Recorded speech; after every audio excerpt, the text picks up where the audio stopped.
Everyone, नमस्ते and welcome back to my new vlog. कैसे हैं आप सभी लोग? आई होप आप सभी लोग अच्छे होंगे। मैं भी बहुत बढ़िया हूँ और एक और नए व्लॉग की स्टार्टिंग कर रही हूँ। मैं शाम के लगभग 4 बज गए हैं और शाम के समय से कर रही हूँ। रोज़ मैं थोड़ा सा व्लॉग स्टार्ट करती हूँ और कंप्लीट नहीं हो पाता है, पता नहीं क्यों। लेकिन आज मैंने सोचा कि ऐसे तो काम नहीं चलने वाला, मैं अपना ब्लॉग कंप्लीट करती हूँ। और शाम से ही मैंने ब्लॉग स्टार्ट किया है। तो हम भागवत के बाद काफ़ी ज़्यादा बीमार हो गए थे सभी लोग, मतलब आस पड़ोस में सभी लोगों को काफ़ी ज़्यादा फीवर हो गया था। और ये फीवर इतना खतरनाक था कि इसने हमें ना बिल्कुल मतलब पूरा जोड़ तक हिला दिया हमारा। बहुत ही ज़्यादा खतरनाक फीवर था। वैसे कहा गया है कि ये डेंगू है। ये तो हमें पता नहीं कि डेंगू है कि क्या है, लेकिन इतना खतरनाक फीवर, हेडेक और पूरे शरीर में इतनी ज़्यादा पेन होती है ना, तो ये बहुत ही खतरनाक था। ये जो कुछ भी था, डेंगू है या जो कुछ भी है, तो बहुत ही खतरनाक था ये। और लगभग 2 हफ्ते हो चुके हैं भागवत के बाद और आज मैं अपना ब्लॉग सही से स्टार्ट कर रही हूँ। और अभी भी मेरी मतलब ये जो टांगे है ना, यहाँ पे अभी भी दर्दें हैं, अभी भी बिल्कुल सही नहीं हुई है, बहुत ज़्यादा पेन है।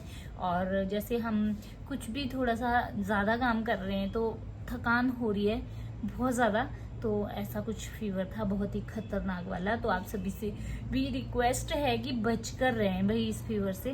तो पहले हस्बैंड को हुआ था, हस्बैंड ठीक हुए और भागवत खत्म होने के बाद मुझे भी हो गया। लेकिन मुझे भागवत के बीच में ही हो गया था, लेकिन मैं मतलब वही की टैबलेट लेकर जा रही थी, आ रही थी, ऐसे हो रहा था बीच में। और उसके बाद जब भागवत खत्म हुआ उसके बाद जो हालत मेरी हुई है ना, वो मैं ही जानती हूँ। ऐसा फीवर जिंदगी में आज तक नहीं आया और ना ही कभी आए।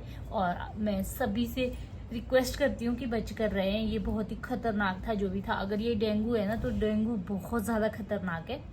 वैसे कहा तो यही जा रहा है। और मैंने जब सर्च किया नेट पे इसके लक्षण, तो वो डेंगू के ही थे। तो मैंने तो फीवर की नॉर्मल जो दवाई होती है पैरासीटामोल वो ली, और साथ ही साथ मैंने जो भी होम रेमेडीज़ थी वो करी।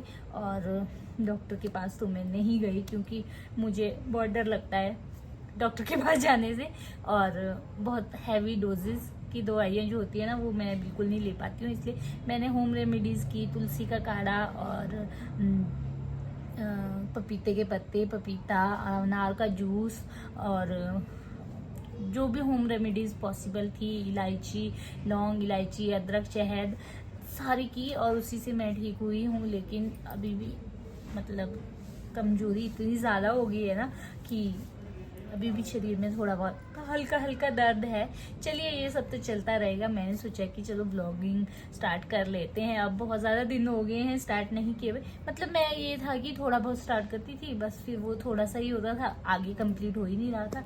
तो फिर आज मैंने सोचा, अभी भी मैं लेटी हुई थी, मैंने सोचा कि नहीं यार ब्लॉगिंग स्टार्ट कर ही लेते हैं। तो आजकल अनुराग के एग्ज़ाम्स भी चल रहे हैं और आज तो अनुराग का एग्ज़ाम नहीं था। आज अनुराग अभी रेडी हो रहा है म्यूजिक की क्लास जाने के लिए, और मुझे अब बनाना है शाम के लिए खाना। तो मैं सोच रही हूँ कि आज से थोड़ा सा वॉक पे जाना भी शुरू कर देती हूँ, हल्का। वैसे तो मैं अपने टेरेस पे वॉक करती रहती हूँ, लेकिन आज से मैं सोच रही हूँ कि थोड़ा सा वॉक पे जाऊंगी। लेकिन उससे पहले बनाऊंगी मैं भरता। आज बनेगा भरता। अनुराग अभी नहा रहा है, ये तैयार हो रहा है जाने के लिए। ये देखो कैसे भागता है फिर तो। हाँ लेट हो रहा है। तू तो कहाँ के लिए लेट हो रहा है? भाव देखो, भाव ब्लॉग में नहीं आ रहा। आज के बाद नहीं लाऊंगी इसको ब्लॉग में, बिल्कुल भी नहीं लाऊंगी। देख लो दोस्तों, ज्यादा ही भाव खा रहा है ना अपने आप को, है ना, ज्यादा भाव खा रहा है। मैं नहीं खा सकती, ला तो रहे फिर बोले ज्यादा भाव। बैंगन जो कि मैंने काट कर रखे थे ऑलरेडी, अब मैं चलती हूँ किचन में, फटाफट से अपना बनाते हैं भरता। Hello guys. तो ये अनुराग हो गया है रेडी अपनी म्यूजिक की क्लास के लिए। और आज शाम को अनुराग म्यूजिक भी सुनाएगा गिटार बजा के कि क्या क्या सीखा है जरा। आज अनुराग की परीक्षा पूरा कभी और सिखाऊंगा, अभी नहीं सीखा। कभी और सिखाऊंगा नहीं, सुनाऊंगा। हमको तो सुनना है आज शाम को, कभी और सुनाऊंगा। कभी और नहीं, रोज तो बजाते यार थोड़ा बहुत, जितना भी आया। ऐसे थोड़ी ना कि एक दिन में परफेक्ट हो जाते हैं। जितना भी आया आपको उतना ही सुना देना। चलो ठीक है, फिर जाओ, फिर उठाओ अपना बैग। और जाओ, बाय बाय। बाय। अब क्यों वापिस आ रहे? 20 रुपए तो दे दो। क्या? 20 रुपए। 20 रुपए? 20 वो क्या होते 20 रुपए? काय के लिए? कुछ खाने 20 रुपए नहीं है, कोई 20 रुपए नहीं है। चलो चलो जाओ। तो फ्रेंड्स, अनुराग के जाने के बाद मैं आ गई हूँ किचन में अपना भरता बनाने के लिए। बैंगन्स को मैंने पहले ही काट के रख दिया था, क्योंकि मैं ना बैंगन को काट के ही भरता बनाती हूँ। जैसे कुछ लोग जो है इनको रोस्ट करके बनाते हैं, तो मुझे ऐसे लगता है कि इसके अंदर कीड़े वगैरह होते हैं और वो भी इसी में रोस्ट हो जाते हैं, इसीलिए मैं ना काट कर ही बनाती हूँ मैक्सिमम टाइम। तो मैंने बैंगन काट कर रख लिए थे ऑलरेडी, और अब यहाँ पे मैं तड़के की तैयारी करूँगी। फटाफट से प्याज कट करूँगी और टमाटर लहसुन वगैरह डालकर अच्छे से बढ़िया सा तड़का रेडी करेंगे और थोड़ा चटपटा सा भरता बनाएंगे, ताकि खाने में अच्छा लगे। थोड़ा सा चटपटा सा खाने का मन करता है आजकल, क्योंकि मुंह का टेस्ट ना बहुत ही बिगड़ा हुआ है और कुछ भी टेस्टी नहीं लग रहा है। बस ऐसे खा रहे हैं कि जीने के लिए खाना पड़ेगा, तो इसलिए थोड़ा सा मैंने 1-2 मिर्चें भी डाल दी और बढ़िया सा भरता रेडी कर दिया। अब भरता जब तक रेडी होता है तब तक मैं आ गई हूँ बाहर अपने मौसम देखने के लिए। देखो मौसम कितना अच्छा है, बहुत अच्छी सी धूप खिली है और बादल भी हैं हल्के हल्के से। तो बाहर आ गई थी, ये जो कपड़े थे मैंने धूप में डाल रखे थे, मैंने सोचा कि इनको उठा लेती हूँ। जब तक मेरा भरता रेडी होता है तब तक मैं कपड़े उठा लेती हूँ। आजकल मौसम काफ़ी ठंडा सा हो गया है, तो हम लोगों ने कंबल और हल्की सी ब्लैंकेट वगैरह लेना शुरू कर दिया है, जो कि मतलब ठंडा है, मौसम अच्छा हो गया है आजकल मौसम।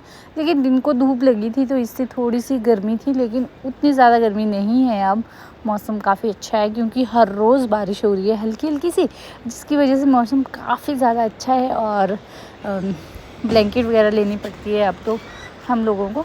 तो कपड़े मैंने रख दिए अंदर और बाकी के कपड़े भी मैंने धो रखे थे, पहनने के कपड़े जो थे। अब इनको भी उठा लेती हूँ और तय करके रख दूँगी एक साइड पे, मेरे काम साथ साथ होते जाएंगे। इतने दिनों से तो ना ऐसे कपड़े तय करने का मन कर रहा था, कुछ भी मन नहीं कर रहा था, इतना ढेर हो गया था अंदर कपड़े। और आजकल मैं ये करती हूँ कि रोज़ के रोज़ साथ साथ तय कर लेती हूँ, ताकि ढेर ना हो और काम भी जल्दी से निपट जाए।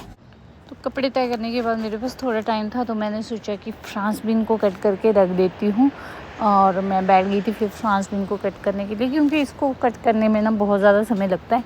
मैंने धोकर रख दी थी दिन को ही, और अभी कट करती हूँ इसको मैं फटाफट से। मतलब इसमें एक एक फ्रांस बीन को पहले उठाओ और उसके जो है उसमें रेशे से होते हैं उनको निकालो और फिर कट करो, तो बहुत ज़्यादा समय लगता है इनको काटने में। तो मैंने सोचा कि चलो जितना भी होता है मेरे से फटाफट से काट के रख लेती हूँ, क्योंकि अभी टाइम था घूमने जाने के लिए, इवनिंग वॉक के लिए जाने। सब्जी अभी मैंने आधी काटी है, आधी काट के अभी ऐसे ही छोड़ के जा रही हूँ, ताकि घूम कर आ जाती हूँ पहले और फिर शाम को काटेंगे। यहाँ पर बैठा है देखो मंकी, और इसके साथ और भी मंकी है। मैं चुपके से निकल गई तो ये कुछ नहीं बोला मुझे डर भी लग रहा था कि कुछ बोलेगा, लेकिन यहाँ पे भी है पेड़ में काफ़ी सारे मंकी। ये देखो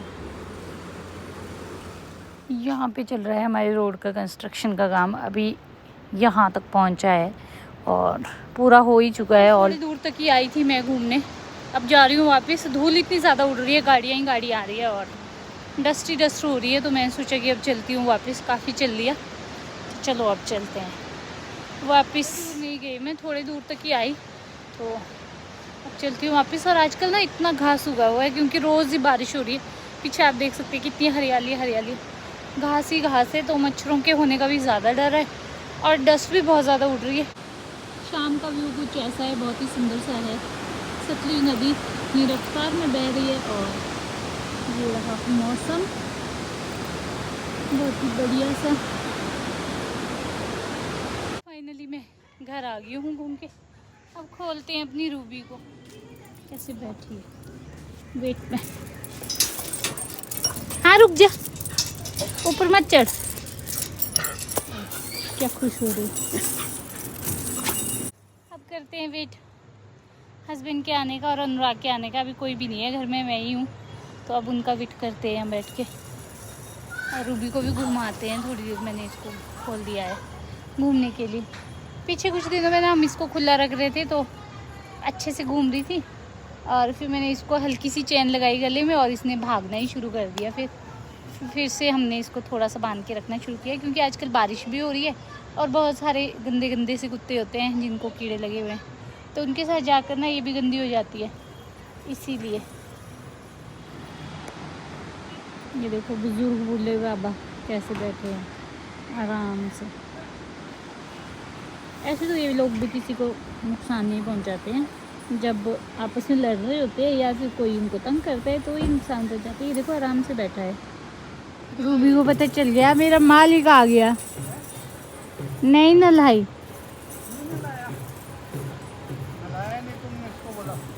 good evening sir, good evening. पहुँच गए? नलाया नहीं इसको, देखो। नहीं मैंने नहीं नलाया। नहीं नलाया? नहीं, ये बहुत नखरे मारती है, आपसे ही नहाएगी। नला ले। मैंने सोचा आप खाना लेके आए इसका। नहीं, ये बड़ी जीभ निकाल रही थी करके। ले आओ। रूबी आते ही मुझे काम पे लगा रहे हैं। पानी तो दे दिया अनुराग ने। अनुराग भी आ गया है? आपसे पहले आ गया है? मेरे को तो दिखा नहीं उधर से आता हुआ। आ गया। पार्क कहाँ है? नीचे आ रहे हैं ना गणेश चतुर्थी वाले। विश्वकर्मा डे आज, विश्वकर्मा डे। अभी आपको ढोल बाजे सुनाई दे रहे होंगे, तो यहाँ पे आ रहे हैं गणेश को विसर्जित करने के लिए। बहुत देर से बज रहे थे बैंड बाजे। इस नदी में प्रवाहित करेंगे, गणेश जी का विसर्जन करेंगे। तो फ्रेंड यहाँ पे हमारी शाम की पूजा होगी है। यहाँ बज रहे हैं ढोलक, और ये देखो यहाँ क्या हो रहा है। इनको शर्म नहीं है, भगवान का नाम लेने में भी शर्म आ रही है। सॉरी, शर्म नहीं आ रही है, मैं तो गा तो रहा हूँ। गा रहा हूँ तो ये भी छोड़ो ना, सिर्फ गाने से थोड़ी होगा। गेम खेल रहा है, इसके एग्जाम चल रहे हैं और ये गेम खेल रहा है। तो फ्रेंड्स अभी डिनर वगैरह सब कुछ हो चुका है और अभी बस वैसे ही टाइम पास कर रहे हैं हम लोग, क्योंकि क्या पता नहीं, सब अपने अपने फ़ोन में बिजी है। अब लाइफ ही ऐसी है, कुछ सबको अपने अपने फ़ोन में कुछ ना कुछ करना है और सब बिजी है अपने अपने फ़ोन में। और मैं भी अब अपने ब्लॉग को एडिट कर लेती हूँ। आप सभी से मिलेंगे एक और नए ब्लॉग के साथ। अगर आपको हमारा ये छोटा सा ब्लॉग अच्छा लगा होगा तो वीडियो को लाइक, शेयर और कमेंट ज़रूर करें। मिलते हैं कल और एक नए ब्लॉग के साथ, तब तक के लिए बाय बाय।